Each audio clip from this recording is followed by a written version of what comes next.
Et on parle auto, évidemment, avec notre ami Jean-Luc. Comment ça va? Bonjour Dame Laurence. Oh, c'est joli ça, Dame Et Laurence. bonjour à toutes les auditrices et tous les auditeurs, il n'y a pas de raison. Bah non, on est mieux ensemble. Allez, au programme jusqu'à midi de On parle auto, on a évidemment pas mal de choses à partager avec vous, dont cette question qu'on va poser. L'heure d'été a-t-elle un impact sur la sécurité routière? Ah, j'en sais rien, moi. Bon, on aura la réponse tout à l'heure. On aura la réponse tout à l'heure. On a Jean-Luc Moreau qui va nous donner la réponse. Parce qu'on passe à l'heure d'été cette nuit, on va avancer d'une heure. Nous allons aussi parler des pneus d'aujourd'hui, Jean-Luc. Ouais, est-ce que les pneus verts permettent de faire des économies de carburant? Est-ce que les nouveaux pneus verts peuvent permettre de faire plus d'économies de carburant? Bonne question. Ah, c'est une très très bonne question. Et on puis aura le monsieur de chez Michelin, le bonhomme qui... Ah, il va venir, le bibendum. Le bonhomme bibendum. Et puis nous allons aussi parler des batteries des voitures électriques. Pourquoi?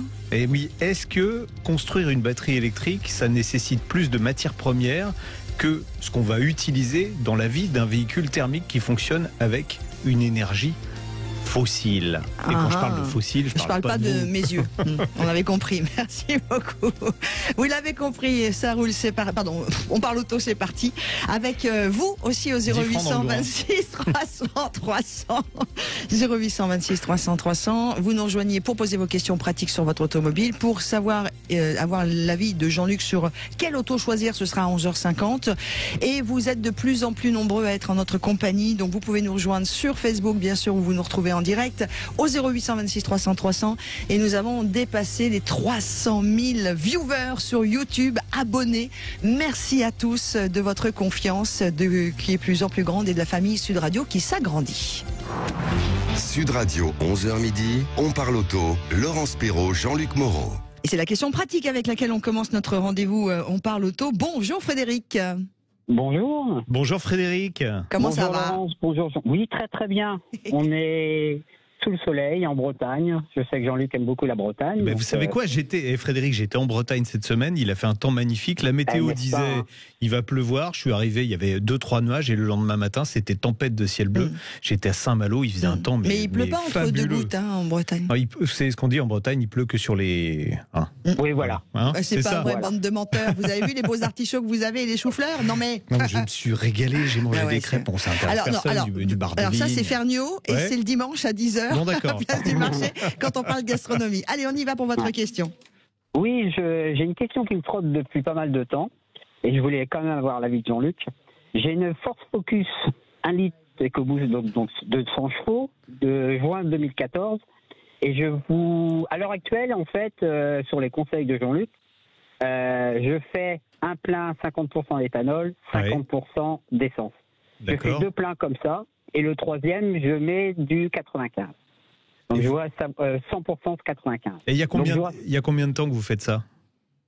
Ça va faire 6 mois. Jusque-là, ça fonctionne bien? Pour l'instant, j'ai aucun voyant. D'accord. Vous savez que le super éthanol 85 entre l'été et l'hiver, c'est pas exactement le même. Oui, il y a un pourcentage supplémentaire. L'hiver, il est à 65%. Allez, on va dire 65% maxi. Il est plus près de 60%. Et l'été, il est à 85% maxi. Mais dans la réalité, il est plus près de, on va dire entre 70 et 75%.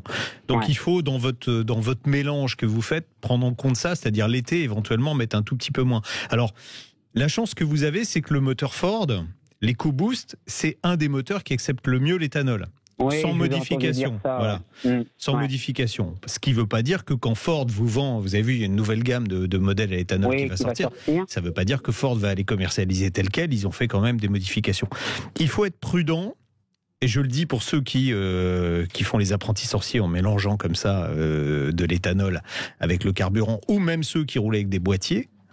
C'est plus le système d'alimentation en essence qui risque à un moment de souffrir de ça.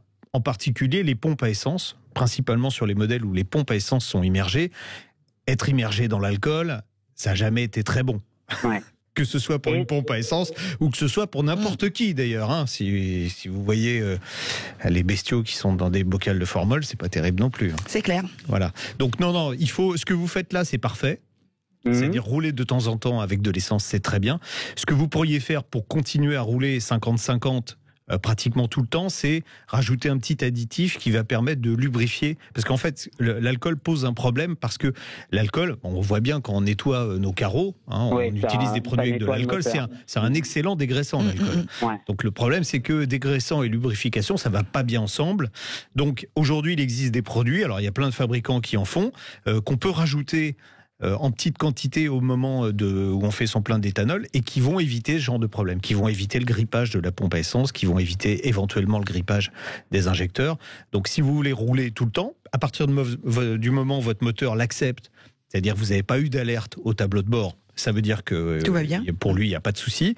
Ce que vous pouvez faire, par sécurité, c'est faire ça, c'est rajouter un petit additif, ça coûte pas cher. Ça vous coûtera de toute façon moins cher que de rouler au supercarburant. Et puis on le fait pas tout le temps. Non, mais vous le faites sur chaque plein. Ouais, mais vous verrez, c'est une toute petite quantité. C'est vraiment une toute petite quantité qu'on ajoute. Bon ben voilà. On les trouve partout dans les centres auto maintenant. Ouais. Voilà, quand vous faites des pleins à 30 €, c'est sûr que. Ça change la vie. C'est clair. Ça change la vie. Ça change la vie. Autrement, et est-ce que c'est pas mieux de passer directement au kit? Au kit éthanol. Au kit éthanol, et on aura toujours ce problème de il faut rouler beaucoup. Mettre un lubrifiant. Il faut rouler beaucoup parce que un kit aujourd'hui, ce qui coûte cher dans un kit d'ailleurs, il y a la techno qui coûte cher, mais ce qui coûte cher, c'est la garantie que vous avez, parce qu'en fait, le fabricant de kit est obligé par la loi de vous garantir toute la chaîne qui est en liaison avec le carburant. Donc le circuit d'alimentation, le moteur, l'échappement, tout ça, il est obligé de le prendre sous garantie s'il y a un problème. Donc évidemment, les garanties, lui, quand il prend une garantie auprès d'un assureur, ça lui coûte de l'argent. Et c'est ça qui coûte très cher aujourd'hui. Quand vous avez un boîtier éthanol pour votre voiture, ça va coûter on va dire entre 700 et 900 €. Là-dedans, vous avez pratiquement la moitié d'assurance. Bon, bah voilà, Frédéric. Okay. C'est sécurisant, mais c'est pas pour autant que vous êtes à l'abri d'une panne après. Attention Frédéric, je ne peux pas vous accorder toute l'émission. Donc dernière question très rapide, monsieur. La dernière question était que Jean-Luc, la semaine dernière, parlait justement de ces huiles céramiques.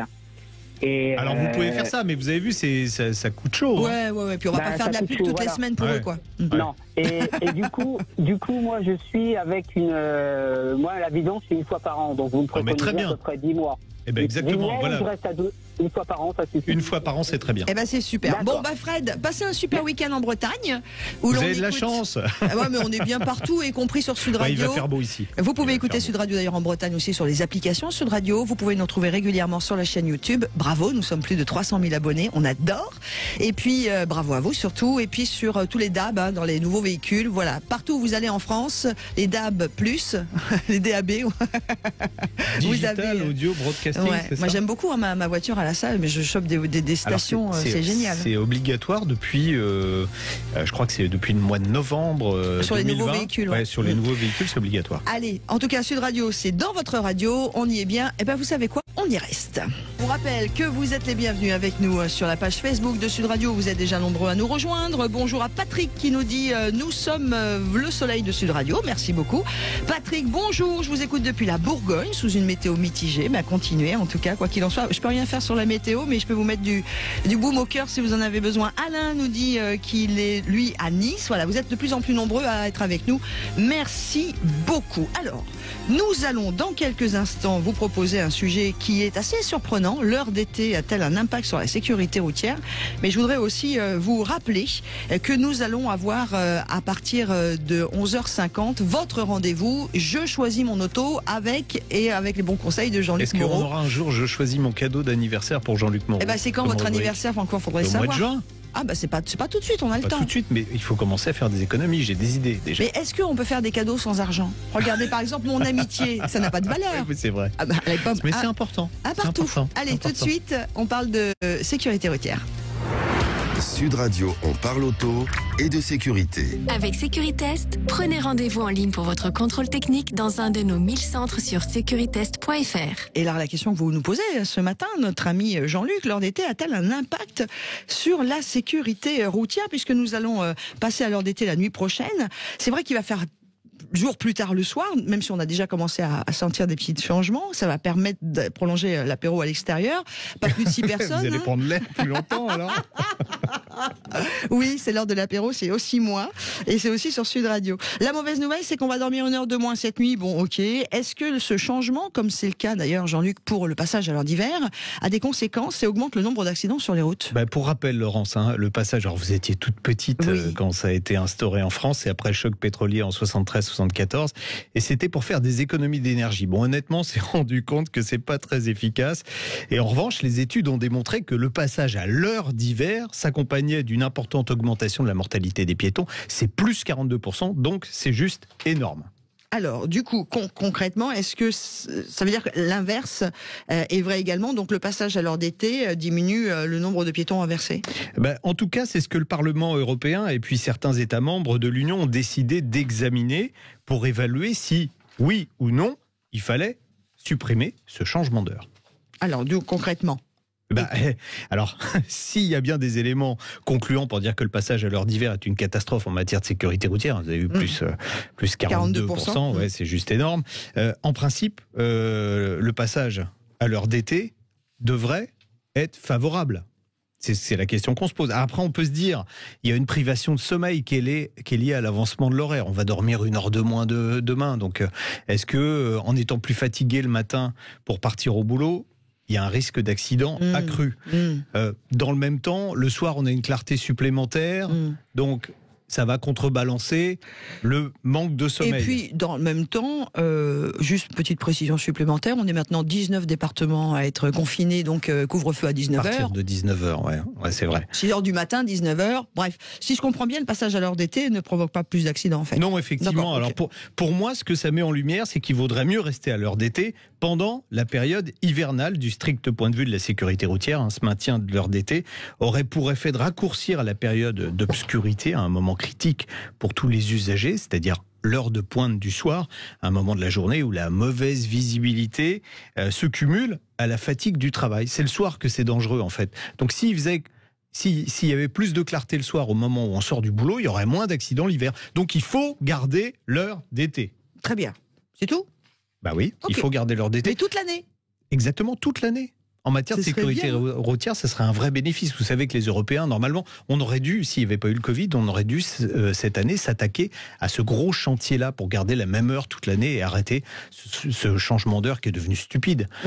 Parce que honnêtement, ça coûte de l'argent. Il faut remettre toutes les pendules à l'heure, c'est le cas de le dire. Et puis, ça perturbe les rythmes biologiques, alors principalement des enfants. Mais moi aussi, j'aime pas, en fait, j'aime pas l'heure d'hiver. Jean-Luc Moreau, vous venez donc me dire qu'on allait mettre les pendules à l'heure? C'est ça. Ok, donc c'est parti pour la suite de notre rendez-vous. Mais merci de cet éclaircissement, parce que c'est vrai que je me posais des questions personnellement sur le passage à l'heure d'été. A-t-il les mêmes conséquences en sécurité routière que l'heure d'hiver? Merci beaucoup, monsieur le professeur. Merci, docteur. 11h20. Sud Radio, on parle auto et de sécurité. Avec Sécuritest, prenez rendez-vous en ligne pour votre contrôle technique dans un de nos 1000 centres sur securitest.fr. Allez, dans quelques minutes, vous le savez, à partir de midi, nous avons rendez-vous avec l'émission Ça roule sur Sud Radio. Je voulais vous donner le sujet que nous allons traiter. Déjà une semaine, 16 départements confinés, 3 de plus ce week-end. Quelles conséquences sur les filières auto? On en parlera avec un concessionnaire, avec un spécialiste de la station-service et avec un spécialiste des auto-écoles. Vous pouvez poser vos questions dès maintenant au 0826 300 300. Mais tout de suite, c'est notre question auto avec Bernard, je crois, qui nous rejoint. Bonjour Bernard. Oui, bonjour Laurence, bonjour Jean-Luc. Bonjour Bernard. On vous écoute. Voilà, je vais vous reposer une question parce que vous avez déjà parlé au sujet du bioéthanol. Ouais, alors il y a beaucoup de questions. Vous savez pourquoi? Parce que les prix du pétrole sont en train d'augmenter. Tiens, d'ailleurs, en petit aparté, vous savez que le canal de Suez, il est bloqué, il risque d'être bloqué un petit moment. Ça veut dire que les pétroliers vont pas arriver. Donc fatalement, il risque d'y avoir une légère carence en matières premières et ça va faire augmenter les cours du pétrole. Donc ça va faire augmenter mécaniquement l'essence à la pompe, alors que l'éthanol, lui, on le produit chez nous, donc ça bougera pas. Donc ça veut dire que quand vous irez à la station-service et que vous verrez le petit copain d'à côté qui fait le plein avec un carburant à 60 centimes et que vous aurez, vous, une essence qui risque de grimper, alors on va dire, pour l'instant, elle est à 1,50 €, mais ça risque de grimper encore un peu.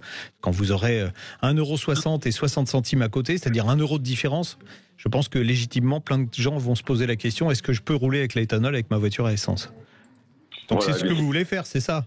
C'est ça, je voulais savoir, voilà, j'ai un RAV4 hybride de 4 ans, J'étais à la station il n'y a pas très longtemps, les faire faire et ils m'ont déconseillé de le faire, donc je voulais avoir votre Chez avis. Toyota, ils vous ont déconseillé de le faire?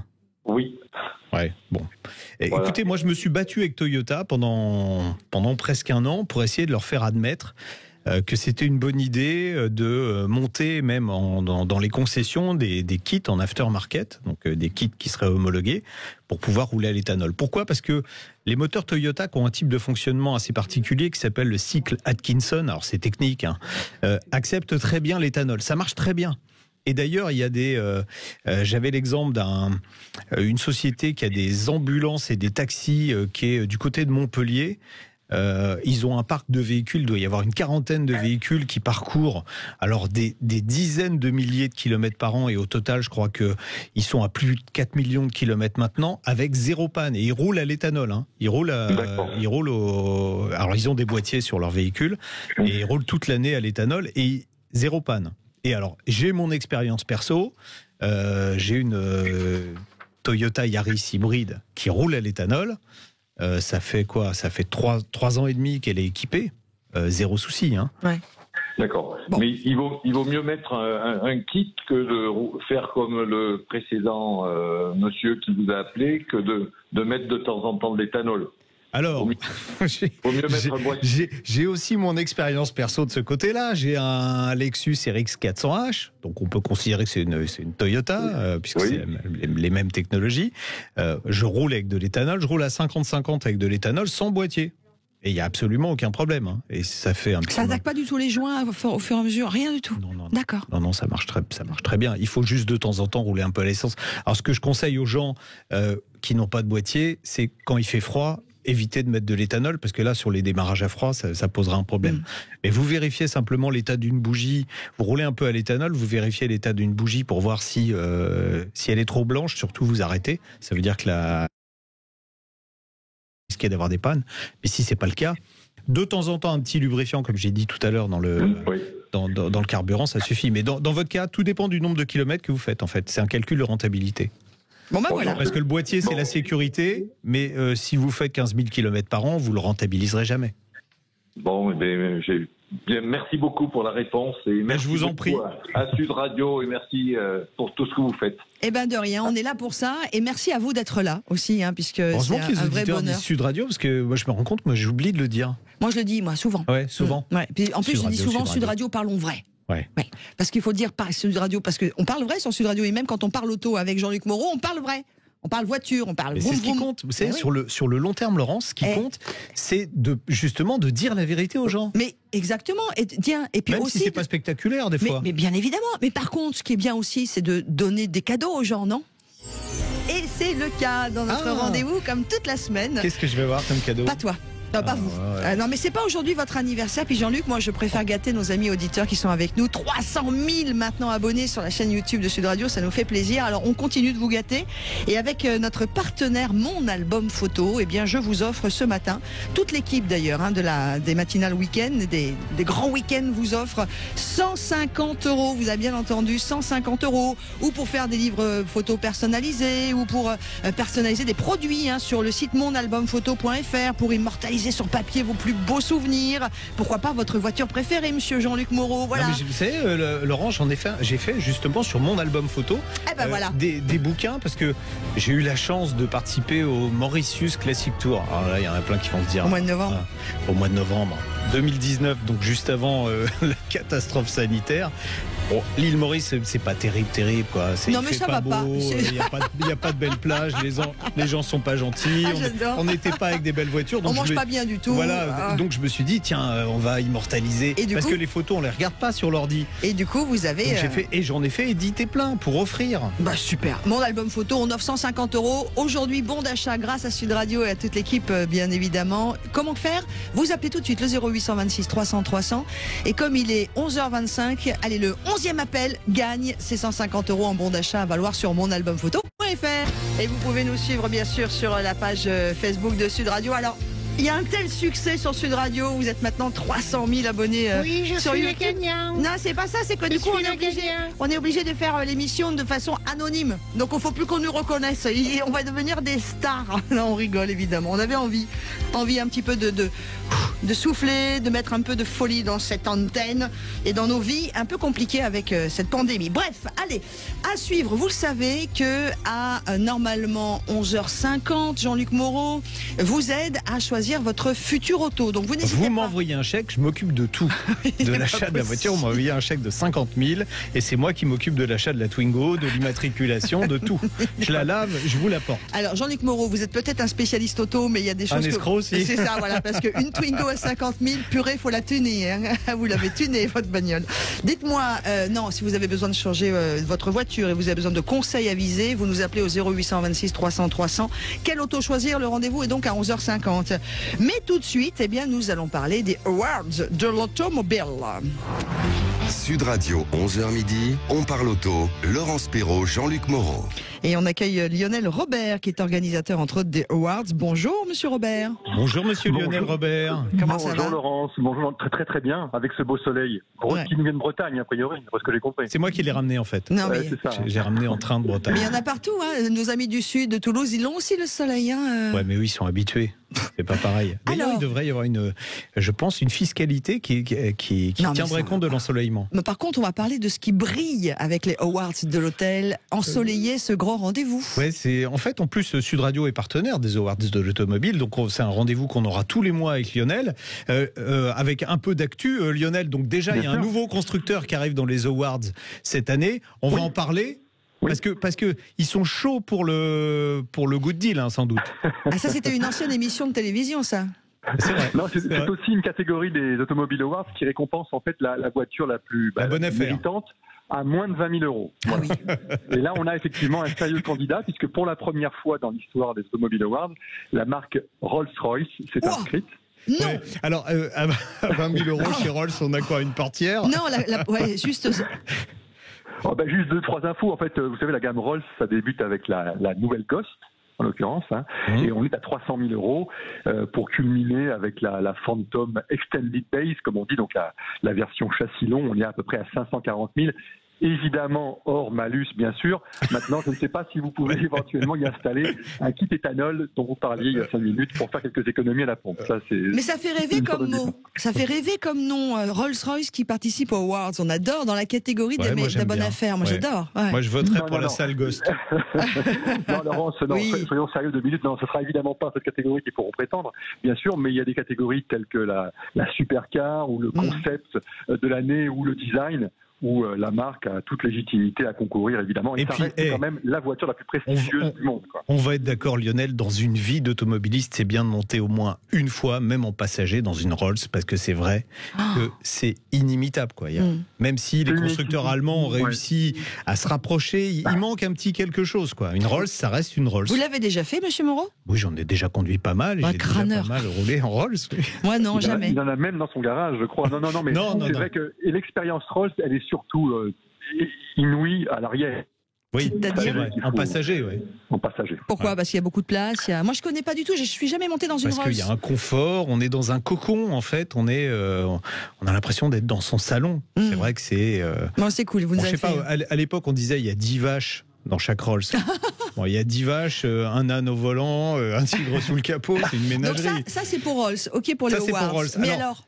Mais autre chose. Ouais, parce que vous avez essayé aussi la Volkswagen ID4. Qu'est-ce que c'est que la ID4? C'est un SUV électrique de Volkswagen qui, pour l'instant, ils sont inscrits ou pas d'ailleurs, Volkswagen? Peut-être pas encore. Ils sont en passe de l'être. Hein. D'accord. Ce n'est pas encore officiel, mais ça devrait se faire. Ça devrait donc être une des favorites du cru 2021, au moins pour la catégorie électrique. Et surtout, quand on en a parlé cette semaine, Lionel, j'ai beaucoup aimé la petite histoire de recharge rapide, qui nous dit qu'on a encore pas mal de chemin avant l'électrification totale du parc en France. Hein. Ouais. Je vous la raconte. Ah ouais, elle est trop bonne. Alors très bien, écoutez, on a eu la chance de pouvoir essayer ce véhicule à partir du nord de Paris pour se diriger vers Dieppe. Et le retour exigeait que nous passions vers une borne de recharge rapide parce qu'on n'avait pas de quoi rentrer évidemment en une seule fois. C'était une borne Unity. Hein.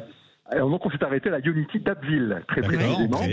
et très très charmante station du reste, qui regroupe 10 bornes dévolues à la marque Tesla et 4 bornes Ionity, donc entre guillemets pour les autres marques, notamment pour les premium allemands. Et donc on est arrivé avec un confrère, on s'est donc nous branché à ces 2 bornes, et puis dans l'intervalle est arrivé une i208 Peugeot, donc un particulier qui est venu également brancher, et également une Kia e-Niro. Voilà, donc les 4 bornes étaient occupées, alors que les 10 bornes Tesla en face étaient évidemment vides, bien sûr, pendant ce temps-là. Et sont arrivés ensuite, coup sur coup, bien les autres journalistes qui m'accompagnaient sur cet essai. Et nous étions à peu près une dizaine. Et évidemment, ceux qui sont arrivés après, forcément, ont dû faire la queue, comme tout le monde, sans savoir exactement combien de temps ils devraient attendre pour eux-mêmes pouvoir se recharger et repartir. Et c'est là qu'on prend vraiment conscience, effectivement, que non, on n'en est pas encore au 100% électrique sur ce qui va coincer, c'est ça, c'est le manque d'infrastructures de recharge ultra rapide ou rapide. Non, mais tout à fait. Mais là, on est dans le concret. Ce que nous raconte Lionel, c'est aussi ce qui bloque encore l'achat des véhicules électriques en majorité en France, même si on a vu que ça avait un peu augmenté. Bon, Lionel, dernière question avant de passer à la suite. Il y a un petit, d'ailleurs, si vous voulez voir l'avancement des Awards de l'automobile, vous avez un petit site maintenant, c'est ça? Oui, tout à fait. Un gros site, pardon. Alors, il y a évidemment, bien sûr, automobileawards.com, sur lequel vous avez évidemment toutes les infos sur les Automobile Awards. Et j'anime un blog que je poste tous les lundis qui vous tient au courant des dernières avancées, des inscrits, des partenaires, du jury. Voilà, tout ça, c'est dans le blog. Pour conclure, les résultats, c'est quand? Non, mais c'est quand? Donnez-moi une date. Le 9 décembre. 9 décembre, voilà, super. Ok, bon, et vous en serez, Laurence. Voilà. Merci. J'adore. Avec plaisir. Avec plaisir, même. Un bon week-end. Merci à vous aussi, Lionel Robert, des Awards de l'automobile, dont Sud Radio est partenaire. Allez, tout de suite, après avoir parlé de ces voitures qui nous ont fait un peu rêver, surtout quand on parle de Rolls-Royce, on parle de voitures et d'environnement. Sud Radio, on parle auto et d'environnement. Diane Strauss, bonjour. Bonjour. Vous êtes de l'ONG Transport Environnement, et cette question que notre ami Jean-Luc voulait vous poser, et on va évidemment en savoir un peu plus, c'est Jean-Luc sur les batteries électriques des voitures. Oui, parce qu'on entend un peu tout et n'importe quoi. Vous savez, les études poussent les études et on entend, oui, le véhicule électrique, c'est pas si propre que ça. Finalement, ça surtout la batterie. Voilà, surtout la batterie. Alors, est-ce que les voitures électriques nécessitent plus ou moins de matières premières que les véhicules thermiques qui fonctionnent avec des carburants fossiles, il faut le préciser. Transport Environnement s'est penché sur cette question, et la réponse, alors, j'allais dire, il n'y a pas photo, quoi. Il n'y a pas photo, l'avantage du véhicule électrique, même aujourd'hui, reste extrêmement important. C'est quoi? C'est 30 kilos de matières premières avec le recyclage, c'est ça, contre... Alors je vous laisse dire le chiffre, Diane, du nombre de litres d'essence brûlée par une voiture moyenne pendant toute sa durée de vie. Alors on compte en barils et c'est 17 000. Donc voilà, des dizaines de milliers de barils. Ça ferait, si on empile les barils, ça ferait la taille d'un immeuble de 90 étages.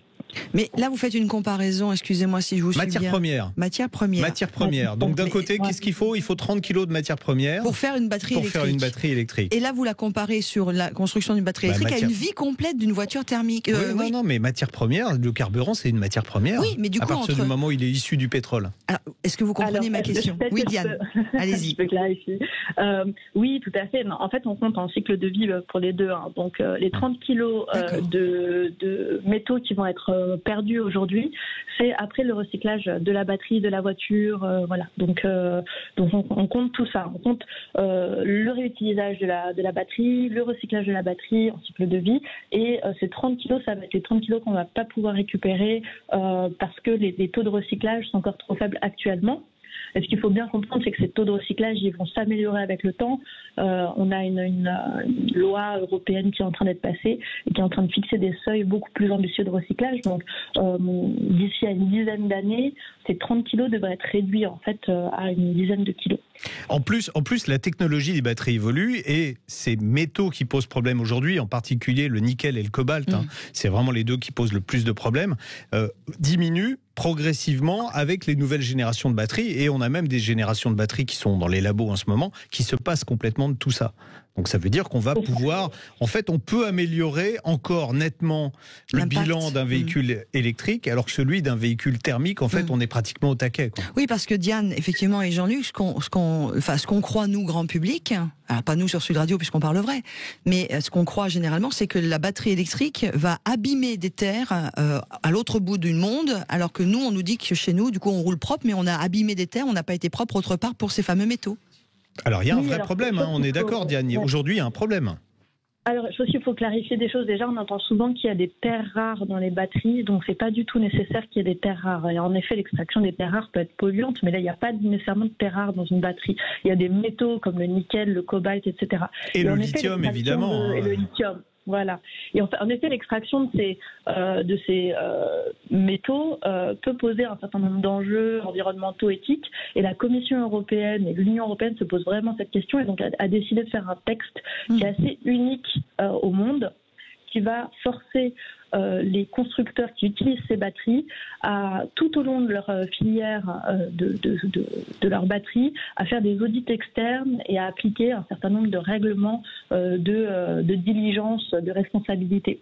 Donc on est vraiment en train de travailler à améliorer cette filière d'extraction des métaux, et je reprends un métaux et non terres rares, et qui va nous permettre d'améliorer les conditions éthiques et de durabilité d'exploitation de ces métaux. Donc ça, c'est vraiment unique. Et là, il y a vraiment deux standards entre la batterie et le pétrole, parce que les conditions d'exploitation du pétrole sont quand même aussi très très critiquables. Donc voilà, il y a d'autant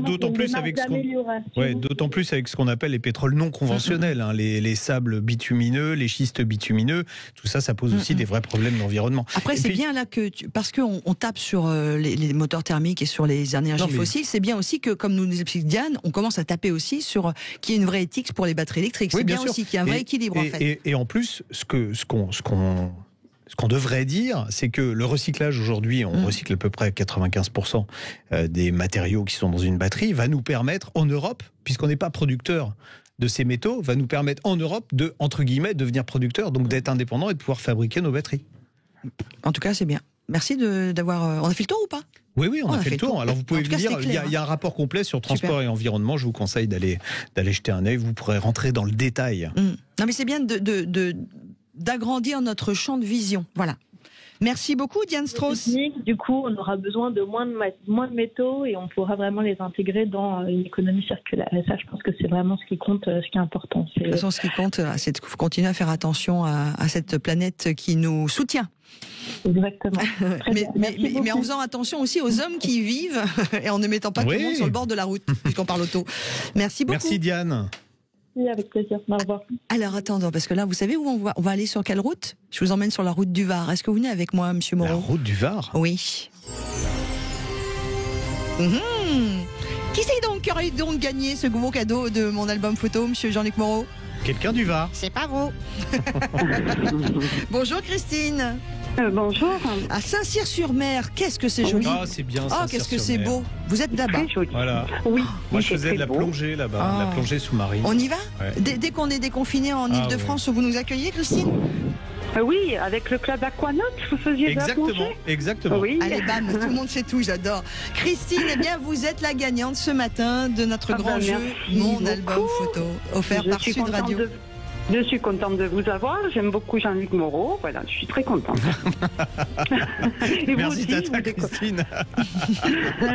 Et moi aussi, c'est gentil, Christine. Oui, ben voilà aussi. J'aime beaucoup votre émission. Je suis Jean-Luc Moreau depuis très longtemps. Voilà. Bon, c'est cool. Puis moi, j'ai beaucoup besoin de tendresse aujourd'hui, oui, c'est vrai. Donc ça me va. Elle a des misères. Dites donc, Christine, 150 € donc à valoir sur monalbumphoto.fr. Pour mes petits enfants, je vais faire un super album. C'est très bien. Eh ben génial. On vous fait d'énormes câlins. Profitez bien de cette belle commune de Saint-Cyr-sur-Mer et soyez prudents, gestes barrières, parce que je peux vous dire que ce sacré virus variant anglais là, il est quand même très méchant, donc vraiment c'est pas des bêtises. Protégez-vous les uns les autres. Allez, go, on retourne en voiture nous. Et on parle auto bien évidemment avec vous, 0826 300 300. Vous le savez, vous pouvez nous appeler pour poser toutes vos questions pratiques, techniques à Jean-Luc qui est avec vous tous les samedis matins de 11h à midi. Vous n'hésitez pas. Tiens d'ailleurs, bah oui, quand Jean-Luc, vous avez proposé l'émission, vous avez dit il faudra qu'on parle pneus toutes les semaines parce qu'il y a plein de choses à dire. Et ben c'est le cas, on parle pneus. Sud Radio, on parle auto. Parlons pneus, parlons bien. Avec le syndicat des professionnels du pneu, les spécialistes du pneu au service de votre sécurité sur la route. Et avec un invité de chez Michelin. Exactement, on va parler, alors vous connaissez le boudin noir, vous connaissez le boudin blanc, et est-ce que vous connaissez le... J'adore. Parce que Michelin a inventé le boudin vert, alors moi j'étais tout bébé, c'était en 1992.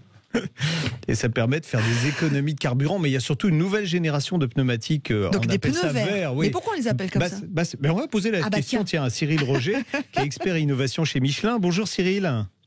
Bonjour Jean-Luc, bonjour Laurence. Alors pourquoi on dit pneus verts d'ailleurs? Ils sont pas verts, ils restent noirs, on est d'accord? Non, ils sont plus écologiques. Voilà, exactement, puisque comme vous l'avez dit, en 1992, Michelin a inventé la première génération de pneus verts parce qu'en fait, un pneu consomme une partie du carburant d'autres voitures. Ouais, c'est même entre 20 et 30% du carburant consommé par le pneu. Hein. C'est énorme. Voilà, exactement. Donc ça veut dire qu'un plein sur 5, en fait, est consommé par les pneus. Waouh! Et ça, c'est ce qu'on appelle la résistance au roulement. Et en diminuant la résistance au roulement, en fait, on contribue à diminuer la consommation qui est liée à vos pneus. Alors, je vais me faire l'avocat du diable, Cyril, mais si on diminue la résistance, si on diminue la résistance au roulement, on va allonger les distances de freinage et puis on va dégrader la tenue de route, non? Non, pas du tout. Et justement, grâce à l'innovation qu'on met dans nos gammes chez Michelin, on a pu continuer à décroître la résistance au roulement. Donc depuis 1992, on a quasiment divisé par 2 la résistance au roulement des pneus, tout en maintenant les performances essentielles de votre voiture, donc l'adhérence sur la route, et puis la durée de vie, parce que c'est important aussi pour les consommateurs. Donc aujourd'hui, avec le Michelin e-Primacy, on a une longévité, donc une durée de vie qui est en ligne avec le Primacy 4, qui est la référence du marché, et aussi une sécurité de haut niveau, puisque ce pneu Michelin e-Primacy, même après 30 000 km, il est encore homologable dans les conditions d'homologation Europe qui sont pour un pneu neuf, donc même après 30 000 km. Alors ça veut dire quoi? C'est un pneu tout récent que vous venez de lancer là au mois de mars d'ailleurs. Exactement. Mais ça veut dire quoi qu'il est encore homologable? C'est-à-dire qu'il a une profondeur de sculpture qui est suffisante pour être homologable. Mais c'est bien comme non, ça. Non, en fait, c'est pas ça. Tout à fait. Ça veut dire que même quand il est usé, c'est-à-dire qu'il n'y a plus de profondeur de sculpture, on pourrait lui faire passer le test d'homologation pour vendre un pneu neuf en Europe, et il passerait encore ce test-là. Wow. C'est-à-dire test de freinage, test de freinage. Oui, test de freinage sur route mouillée. Dites-moi Cyril de chez Michelin. on a des réactions sur Facebook et on a par exemple Stéphane qui nous dit mais ça freine moins les pneus verts, vrai ou pas vrai? Ben non, justement, puisque là on vous dit en fait que ce pneu-là, même quand il est complètement usé, il est encore homologable dans les conditions d'un pneu neuf en Europe. Fait. Alors, je vais encore me faire l'avocat du diable parce que j'aime bien.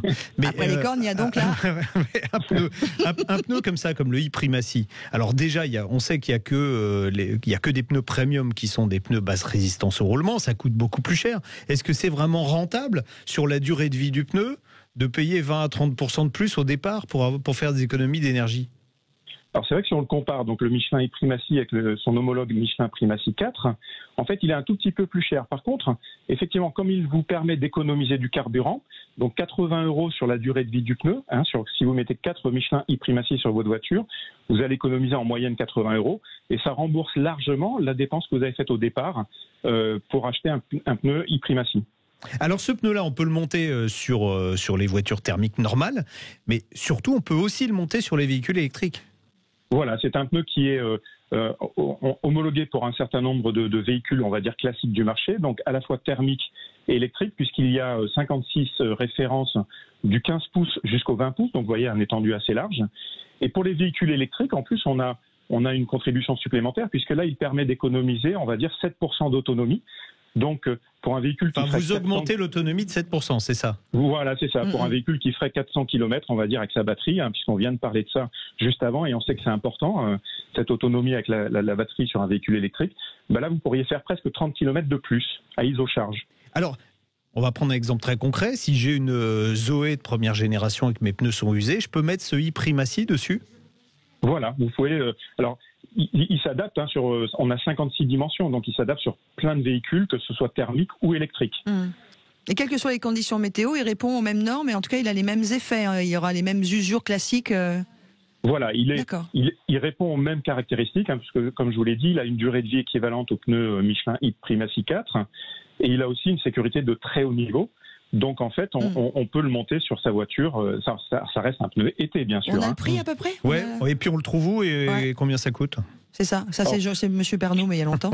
Je peux pas vous donner le prix de toutes les références. Oui, évidemment. Mais 56, on y passera un petit moment. Une voiture moyenne, voilà. Berline moyenne. Alors j'ai pas de prix comme ça, mais on va dire autour de 100 € pour un véhicule moyen. Voilà, à peu près. Et il est disponible donc depuis le 1er mars. Depuis le début du mois de mars. D'accord. Super. Merci beaucoup, Cyril, de toutes ces explications. On va tout de suite aller acheter des pneus verts. Alors. Voilà, par exemple. Avec plaisir.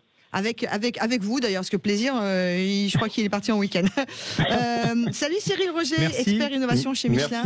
Merci à vous. Merci d'être venu nous voir. Allez, dans quelques instants, on choisit votre auto avec vous, surtout avec Jean-Luc, et c'est sur Sud Radio. Avec le syndicat des professionnels du pneu, les spécialistes du pneu au service de votre sécurité sur la route. Sud Radio, on parle auto. Quelle auto choisir? Bonjour Gérard. Oui, bonjour Laurence et bonjour Jean-Luc. Et bonjour Gérard. Comment ça va? Voilà. Et Gérard, ça va très bien. Et Gérard, il a bon goût. Ah bon, pourquoi? Il a bon goût, Gérard. Pourquoi? Il a bon goût parce qu'il va me faire un cadeau. Non. C'est pour ça qu'il appelle. Mais vous êtes très en demande aujourd'hui. Que vous arrive-t-il, Jean-Luc Moreau? Oui. Bon, alors Gérard, on vous écoute. Vous voulez changer de voiture, c'est ça? Oui. Et donc, j'avais passé sur Facebook un petit message à Jean-Luc que je recherche un Peugeot RCZ en essence. Donc le coupé RCZ, hein? Ouais, il est magnifique. Oui. Il est super magnifique. moto. Ah ouais, vous avez super moto. Voilà. Peugeot coupé RCZ et je voulais un peu savoir au niveau fiabilité parce que effectivement, quand on voit un peu sur les forums le problème avec tendeur hydraulique, chaîne, son de température, turbo, bobine. Et la tête, Alouette. Et vous avez oublié la pompe d'injection. Oui, voilà. Pour pompe à essence haute pression, je lui dis, Jean. Vous l'avez dit, d'accord. Voilà. Et la pompe à eau, vous l'avez dit? Non. Il y a tous ces problèmes-là? Oui, malheureusement sur le 1 litre. Alors, le RCZ, il ressemble un peu à un Audi TT, et il n'y a rien à envier à un Audi TT, parce que en plus, on peut l'acheter à des tarifs beaucoup plus intéressants que l'Audi TT. Le problème, le RCZ a été arrêté au bout de 5 ans de production en 2015, et je me souviens à un dîner, c'était au lancement du 3008, j'étais assis à côté de Carlos Tavares, et il y a un journaliste à la table qui a dit « Ouais, vous avez arrêté le RCZ, je comprends pas, c'était une super voiture », et Tavares a dit « Ok, c'était une super voiture, est-ce que vous l'avez acheté ?» Et donc là, réponse, il a demandé, est-ce que quelqu'un en a acheté un? Personne n'en avait acheté. Donc, superbe auto, mais malheureusement, pas rentable à fabriquer, ça a été arrêté. Elle n'a pas mais non, eu parce son que succès. c'est une catégorie, ça reste une niche. Alors aujourd'hui, c'est super parce qu'on peut se payer pour vraiment une somme très modique, une bagnole qui est fantastique à conduire. Il y a un hic quand même, c'est ce fameux moteur 1,6 litre THP. Donc les moteurs à essence qui étaient disponibles sur cette voiture ont connu plein de problèmes. Alors il y avait aussi un diesel, mais on n'achète pas un coupé sport avec un moteur diesel, franchement. Quoique, s'il est bien foutu le moteur, ça peut. Oui, mais non, je peux suivre. Non, je vous suis. Si vous voulez, dans quelques années en collection, et puis vous aurez les problèmes de filtres à particules qui se poseront quand la voiture va vieillir. Donc en essence, il était disponible avec plusieurs niveaux de puissance, et le paradoxe énorme, c'est que plus il est puissant ce moteur, plus il est fiable. Donc il faut oublier le 150 chevaux, faut oublier le 200 chevaux, et il faut se polariser sur la version R qui est à 270 chevaux. Alors c'est un vrai plaisir de conduite. C'est un petit peu plus raide en termes de suspension. C'est normal. Mais par contre, ce moteur, il est magique, quoi. Et puis la voiture, elle est bien basse. C'est juste génial. Il y a un contact à la route qui est génial avec ça. Il y a un truc, est-ce que vous avez des grands-parents qui sont généreux? C'est ma question, Gérard. C'est pas pour acheter la voiture, c'est pour qu'ils vous prêtent des points de permis de conduire. Parce que si vous achetez un RCZ R, passez tout de suite à la gendarmerie, laissez votre permis. Non, mais on peut peut-être aller s'amuser sur des circuits, non? Il y a des circuits qui sont ouverts pour qu'on aille s'amuser. C'est pas une voiture vraiment faite pour du circuit. Oui. Non, mais Jean-Luc, je suis retraité, donc il n'y a pas de problème. Moi, ce que je voulais savoir, c'est qu'à partir de 2014... Oui, alors les dernières, effectivement, sont un peu plus fiables, mais franchement, ça dépend de votre budget, évidemment, parce qu'une RCZ-R, c'est 10 000 € de plus qu'un modèle normal, donc c'est là que ça coince, quoi. Ça peut être entre 20 et 25 000, quoi. Eh ben c'est bon. Eh ben nickel. Eh ben 25, vous trouverez un RCZ-R avec pas trop de kilomètres, donc moins de 50 000 kilomètres, il y en a, il y a des annonces, et vous me remercierez, prenez un RCZ-R. Voilà, faites-vous plaisir. Franchement, faites-vous plaisir, Gérard. Moi, ce que j'ai vu par contre, Jean-Luc, c'est qu'à partir de 2014, le RCZ-R est sorti à partir de janvier 2014. Et moi, j'ai vu des RCZ donc en 200 chevaux de juin 2014. Donc je me disais que peut-être les périphériques avaient été remodifiés sur 200 chevaux. Oui, c'est vrai. Voilà. Bon, vous avez 10 000 € d'écart en occasion, c'est quand même pas rien. Ouais. Mais c'est pour le collector, le RCZR. Dans quelques années, il va être très recherché. Vous ne perdrez pas d'argent à partir du moment où vous l'achetez maintenant. Donc Gérard, vous avez compris, faites-vous plaisir. C'est un investissement et faites-vous plaisir. Bah voilà. Bah merci de nous avoir fait confiance, mon Gérard. On est obligé malheureusement de vous laisser puisque l'actu arrive sur l'antenne de Sud Radio. Puis s'il est déçu, il me l'envoie. Je m'occuperai du recyclage de la voiture. Voilà. Bon, bah voilà, c'est un message donné par Jean-Luc Moreau à l'antenne de Sud Radio. C'est une voiture qui me plairait bien. Moi aussi. Ah non, mais sérieux, moi aussi. Merci à tous d'avoir été avec nous. On se retrouve samedi prochain, monsieur Moreau. Avec plaisir, hein, Madame Laurence. Moreau Perrault, c'est sur Sud Radio. C'est la radio qu'il vous faut. Mais ça marche. Bah ça marche avec les rimes. Écoute, on va pas s'en plaindre.